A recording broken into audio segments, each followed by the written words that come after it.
저희 기조 발표를 한국학중앙연구원에 계신 이강한 교수님께서 기후자 이행 선생의 생애를 빛낸 4가지 사행이라는 주제로 강연을 해주실 겁니다. 발표집 5페이지입니다. 네, 박수로 맞이를 하겠습니다.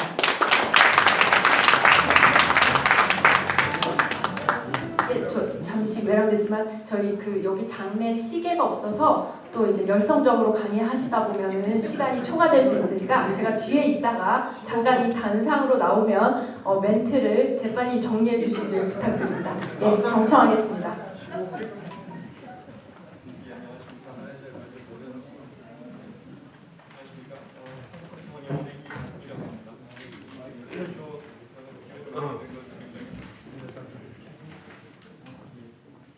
영광스럽게 생각을 합니다.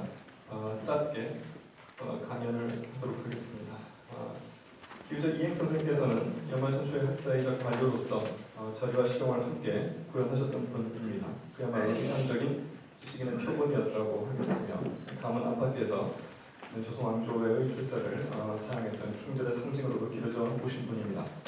선생의 삶에 대해서는 이미 여러 자료는 물론이고 또 성룡 이은성 선생님의 세밀하고 고가진 기술 존재하므로 이 발표에서는 그것을 반복하는 대신 선생의 생애에서 가장 빛나는 사업과 행적을 행정가, 외교관, 역사가 그리고 양장, 사업가 등 4측면에서 살펴보려 합니다. 선생님께서 남기신 여러 족적들을 몇 가지 각도에서 되짚어봄으로써 업적의 참된 의의를 돌아보는 계기로 삼고자 합니다. 첫 번째, 이쪽을 보시면 행정가로서의 기후자에 대한 설명이 나와 있습니다. 기후자 선생께서는 1371년 급제 후 처음으로 조정에 사환을 하셨습니다. 중앙과 지방에서 여러 다양한 관직들을 역임하셨으며 특히 고려말 이문관 대제학으로서 조정의 문안도 총괄하셨습니다. 다만 이 장에서 살펴보려고 하는 것은 행정관료로서 기후자 선생님께서 보이셨던 식견과 조의에 대한 것입니다. 이와 관련해서는 선생님께서 조정에 올리셨던 상소문을 통해 확인이 가능합니다. 마침 1388년 국왕이 올렸던 이른바 개혁 상소가 2건 남아 있습니다. 하나는 인사제도 개혁과 관련된 상소이고 또 하나는 토지제도 개편 관련 상소입니다. 내용을 시간 관계상 자세히 말씀드리지 못한 것이 대단히 안타까운데 첫 번째 인사제도 관련 개혁 상소의 골자는 다음과 같습니다. 7쪽에 개정의 내용이 나와 있는데 군공 이외의 선설제 제수를 금지함으로써 각종 서로 간의 관직의 이름과 역할이 상부하게끔 조정하고 여러 불필요한 녹봉 지출 등을 금지하며 그렇게 절감된 예산이 또한 낭비되는 것을 막기 위해서 여러 참고들의 공직을 설치하여 공적인 운영을 당당케 하지 않는 건의로 요약이 됩니다. 선생의 이 건의는 사실 토지제도의 해결에 앞서서 선결돼야 될 과제를 제시한 상소를 할 수 있습니다. 이에 공통하게 여러 토지제도 개선책들을 보게 되면 대체로 여러 토지, 즉 사전을 둘러싼 이권 다툼을 제어함으로써 백성들의 토지 소유를 보호하고 그들에 대한 징세도 합리화하여 왕조의 재정을 개선하는 일종의 세입 증대택의 맥락을 가지고 있는데 그런 세입 관련 개선이 소기한 성과를 거두기 위해서는 당연히 세출 방면에서의 개혁도 동반되어야 할 것이며 다른 이들이 거론하지 않았던 그 부분을 기후자 선생님께서 거론하시다는 점에서 주목해볼 만한 상소가 바로 이 인사 관련 상소라고 생각이 됩니다. 두 번째로 말씀드릴 수 있는 것은 토지제도 관련된 상소인데요. 역시 시간 관계상 3가지 주목해볼 만한 지점만 말씀드리는 것으로 결정하겠습니다. 첫 번째 살펴볼 부분은 현재의 문제뿐 아니라 향후의 문제에 대한 선생님의 어떤 긴 시각입니다. 선생님께서는 우선 사전 문제의 해당을 호감한 권세가들의 토지 변경으로 규정을 하시고 그것이 야기한 여러 가지 악순환들을 간결하게 정리를 하신 후 사전 문제가 왜 이리 해결되기 어려운가에 대한 이유를 핵심적으로 5가지를 짚으시는 중 상당히 정교한 인식을 보여주셨습니다.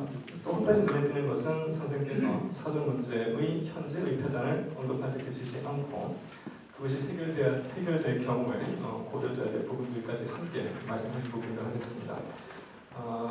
사전 문제가 해결되고 정부가 걷어들이는 세금이 많아진다 하더라도 그것에 수반되는 문제들이 또한 있었던 바 그 부분들을 미리 준비해야 된다는 요지로 이야기할 수 있겠는데 역시 조중이나 황순상, 조은혁 등 함께 토지 관련 상소를 올렸던 분들의 상소 내용에서는 보이지 않는 부분으로서 주목이 된다고 하겠습니다. 두 번째 주목할 만한 부분은 당시 선생이 이 문제를 경제적 문제를 짚으면서도 보이셨던 인간적인 면모입니다. 이 관련해서는 선생이 사전 문제 해소의 효과로서 여러 경제적인 효과들뿐만 아니라 염치의 회복, 풍속의 개선 등 여러 가지 사회 문화적인 효과도 함께 거론하셨던 점을 들 수 있겠습니다. 선생이 사전 문제의 해소 과정에서 경제적 문제들만 해결되면 안 되며 상처받은 인간관계를 다독이고 그간의 정신적 고통도 치유함으로써 진정한 사회적 통합 역시 함께 지향해야 한다고 보신 부분이 오늘날 그 관용과 배려의 정신에도 부합하는 부분이라 생각이 됩니다. 마지막 부분은 근본적인 해법에 대한 선생의 강력한 신념입니다. 오랫동안 누적된 사전 문제와 관련하여 이분께서는 사전이라는 것은 협파되어야 될 대상이지 어떤 법적인 쟁송을 통해서 해결될 수 있는 것은 아니라고 보셨던 점이 특히 주목된다고 할 수 있습니다. 역시 좀 넘어가서 10쪽의 아랫부분입니다. 사실 당시 고려의 토지에도 관련해서 이제 말씀드릴 부분들이 적지 않을 텐데 다 요약하고 말씀드린다면 국가에 반환해야 될 토지들을 결국은 사적으로 거듭 후대에게 상속을 시키고 있었던 것이 문제이고 그런 과정에서 점유자들이 그것을 영업전, 조업전 등으로 치장하거나 실제로 그러한 것으로 잘못 기억을 하는 과정에서 많은 부조리들이 발생했던 상황이 바로 사전 문제의 골자이죠. 그런 점에서 당시 남아있던 선들로부터의 토지 문서들을 보면 사실 허위 사실들이 많이 담겨 있습니다.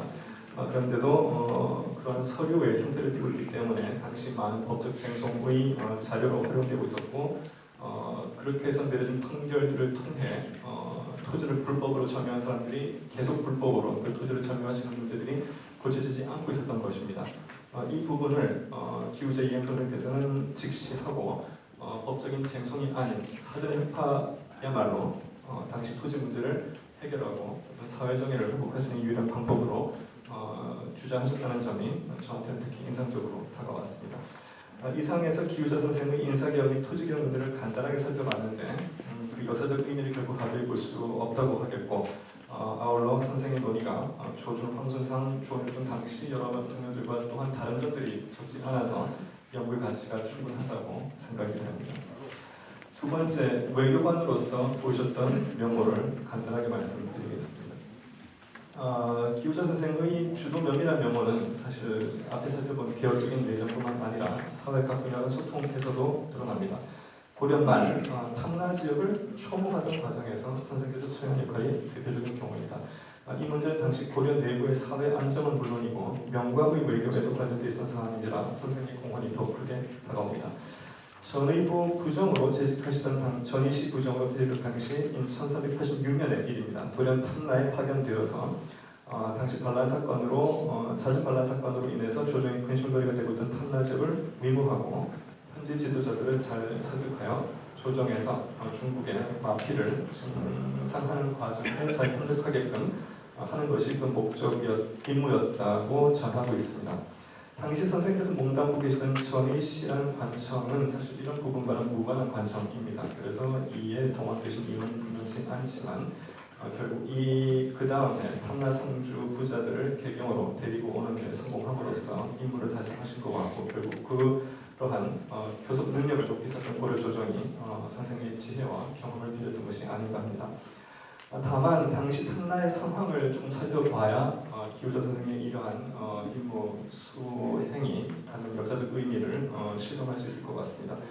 12세기 초 고려에 귀속이 되었던 탐라는 이후 점진적으로 내륙과의 관계를 강화해가며 고려의 행정체계에 귀속이 되어갔습니다.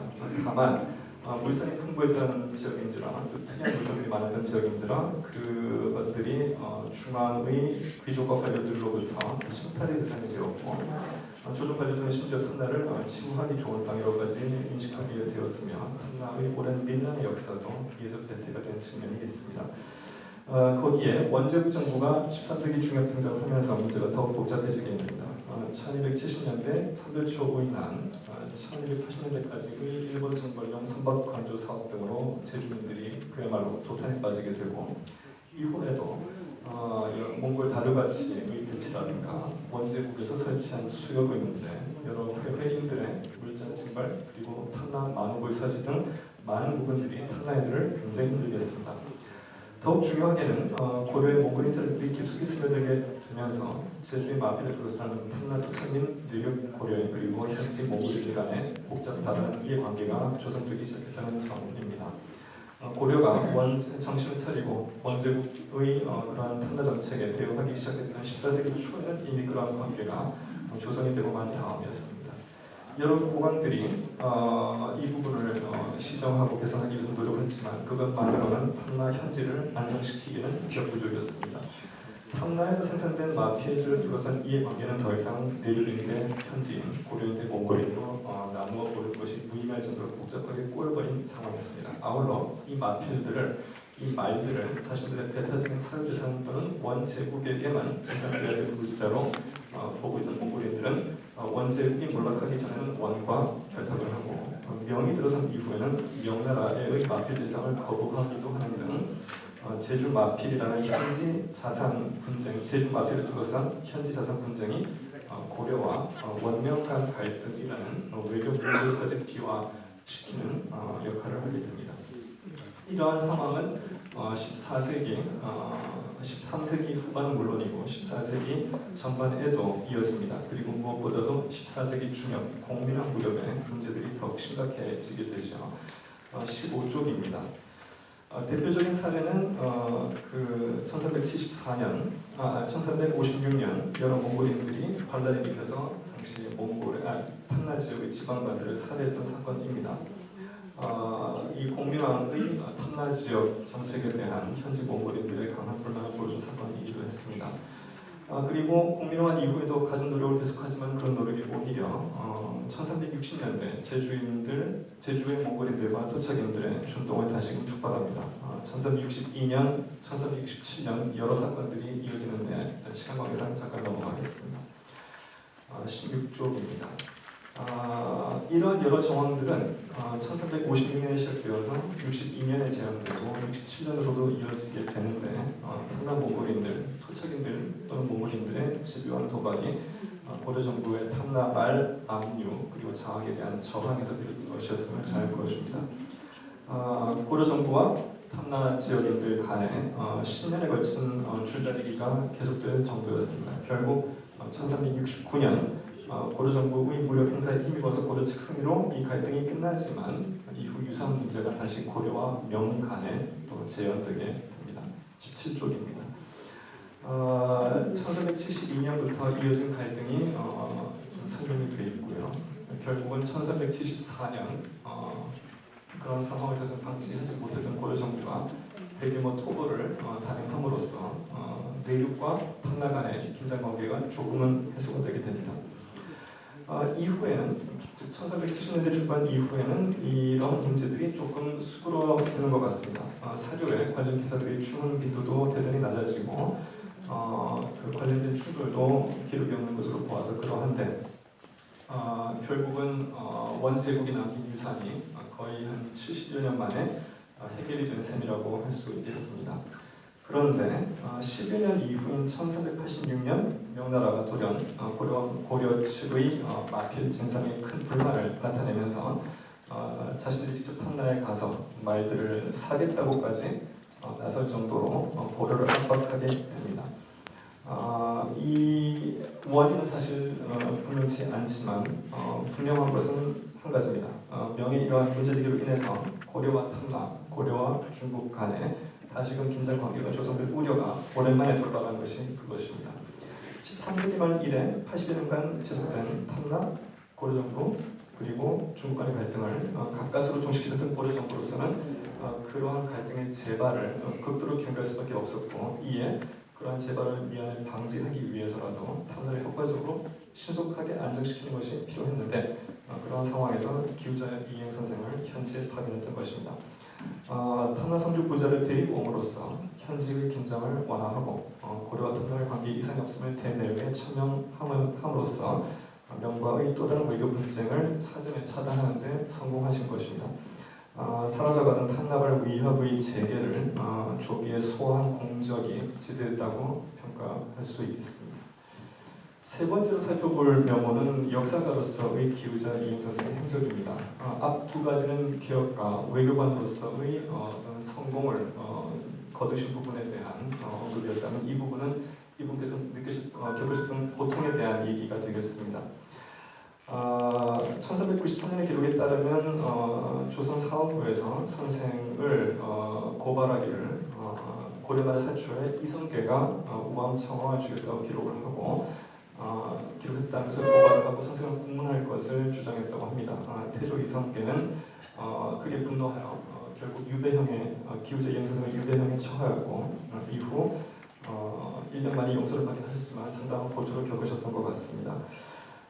이성계가 실제로 우암청어를 죽이자고 했는지 안 했는지는 사실 우리가 알 수 없는 부분이고, 기후자 선생께서도 물증을 가지고 스스로 하신 것인지는 우리가 알게 없다고 생각을 합니다. 다만 기후자 선생께서 당시 공민왕의 측근 신료이자 사관으로서 당시 많은 정보를 가지고 계시고, 이성계와의 아무런 긴밀한 관계 없이 객관적 시각에서 당시 사적들을 기록을 하셨을 분임을 감안하면 그런 언급은 이 기후자 선생께서 남기신 사료적 기술은 존중해야 될 것 같은데요. 문제는 이분께서 이때 직필을 하신 것 때문에 이후 너무나 여러 차례에 걸쳐가지고 태조와 태종이라는 국왕은 물론 당시 조선시대 초반기의 사관들로부터도 많은 조롱과 모욕을 겪으셔야 했던 부분이 되겠습니다. 지금 시간이 없기 때문에 서술은 그들을 읽기는 어려울 것 같은데요. 예컨대 태조 이성계가 사료들을 열람을 해야 되거든 고집을 부릴 때 기후자 이행 선생님께서 직필을 하지 않았던 것을 핑계로 삼거나, 태종 이방원이 태조실록을 개수하겠다고 나설 때 기후자 이행 선생의 서술에 문제가 있었음을 강조하거나, 세종이 사관들의 사초를 정부에서 거둬들이는 문제 관련해가지고 사관들과 갈등을 할 때 사관들이 그런 식으로 하시면 다른 여러 사관들이 기후자 이행 선생처럼 고필을 한다고 뒷말을 했던 것이 대표적인 사례입니다. 사실 당시의 여러 가지 부분들을 고려할 때 기후자 이행 선생의 서술을 고필로 간주할 수 없는 이유들이 여러 가지가 있습니다. 처벌을 감수하면서까지 자신의 서술을 고치지 않았던 점, 그리고 여러 가지 다른 재반 정황들이 그것을 뒷받침하는데요. 그렇게 직필을 처벌을 감수하면서까지 직필을 고수하셨던 기후자 이행 선생께서 결국은 고필을 하는 사람으로 엉뚱하게 매도를 당했던 것이 바로 역사가로서의 기후자 이행 선생께서 겪으셔야 되는 고초가 아닌가 생각이 됩니다.